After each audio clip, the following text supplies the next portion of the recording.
Chouette, des histoires. Aujourd'hui, elle va vous être contée sous forme de kamishibai. C'est l'histoire de Pim la pintade. Le texte est de Daniel Maggetti, l'adaptation et l'illustration de Monique Félix. Il y a très très longtemps, une famille de pintades vivait sous un grand arbre au sommet d'une colline. Les pintades, c'étaient alors de jolis oiseaux entièrement noirs, plus gros que des merles, plus beaux que des corbeaux.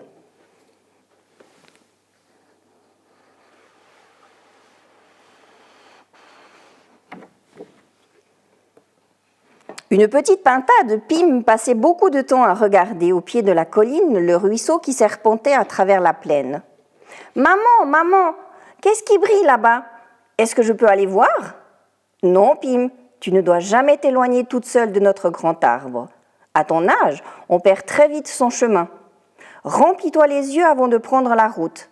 Attends d'avoir grandi encore un peu. » Mais un après-midi d'été, pendant que ses parents et ses frères étaient occupés à déterrer des vermisseaux, Pim n'y tint plus.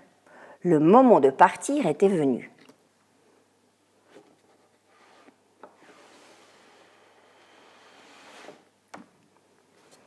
Pim descendit, mais le ruisseau qui paraissait si proche semblait s'éloigner à mesure qu'elle avançait. Elle courut, elle marcha, elle s'arrêta, elle courut à nouveau. Elle avait de plus en plus soif et vraiment très mal aux pattes.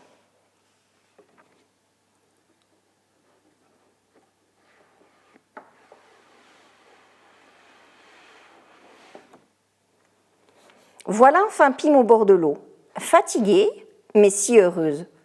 Le grand arbre là-haut paraissait maintenant plus petit qu'une allumette. Et autour de Pim, combien de merveilles qu'elle n'imaginait même pas depuis le sommet de la colline.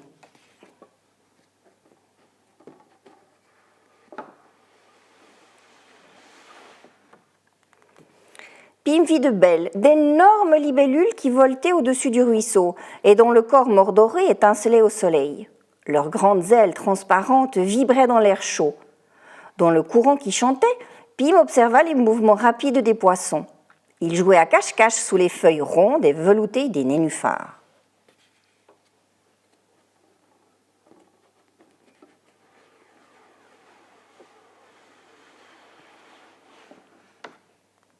Sur la berge, Pim rencontra un caneton.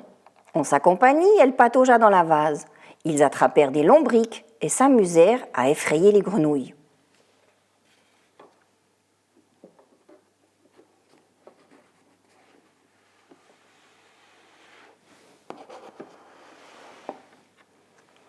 Mais tout à coup, le soleil devint orange, puis rouge, puis violet, avant de disparaître complètement.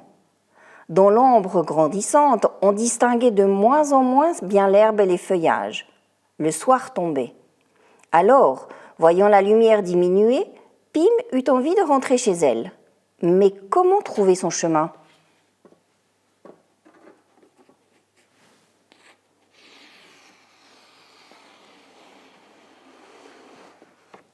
Petit poisson, savez-vous par où on va pour monter sur la colline ? Mais Pim avait beau répéter sa question, dans l'eau, rien que des flèches argentées qui se faufilaient sous les pierres.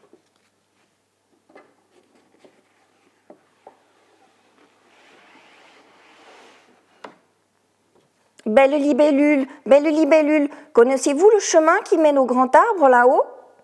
Mais les libellules, accrochées au roseau, dormaient déjà et n'entendirent pas la voix de Pim qui les interrogeait.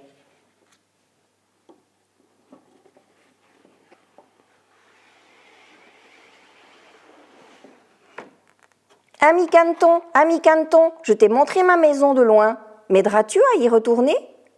Mais j'ai toujours habité ici, moi. Je ne suis jamais montée sur la colline. J'aurais bien trop peur. Et puis, ma maman, elle m'appelle. Tu entends ? Elle m'attend. C'est l'heure d'aller dormir.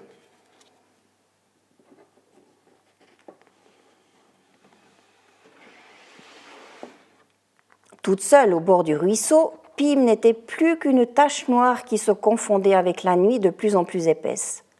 Elle commença à pleurer. Elle aurait aimé retrouver sa maison sous le grand arbre.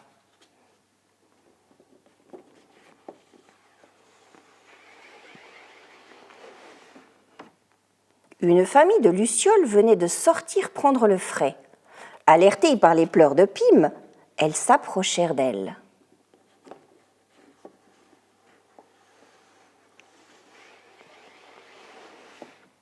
« Mais pourquoi pleures-tu si fort, petite pintade ?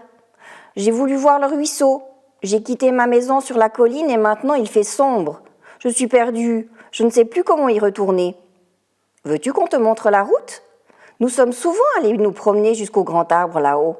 Allez, viens vite, nous allons éclairer ton chemin. »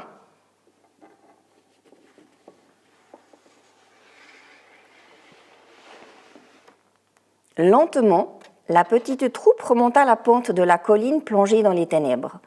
L'essaim de lucioles devant, tel un nuage de lumière, et Pim derrière, aussi noir que la nuit.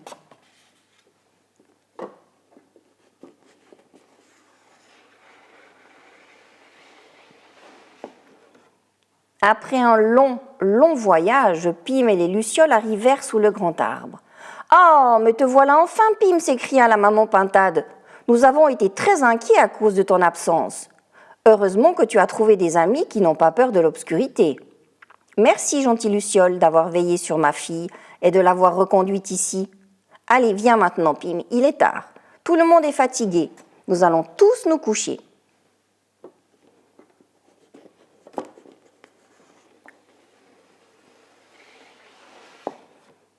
Essoufflées d'avoir tant volé, les lucioles n'avaient pas la force de repartir. Elles se posèrent sur le plumage des pintades endormies contre le tronc du grand arbre pour y passer la nuit. Et c'est depuis ce temps-là que les pintades ne sont plus toutes noires, mais couvertes de petites taches blanches et brillantes qui les font ressembler à un ciel de nuit rempli d'étoiles. Et c'est la fin de l'histoire.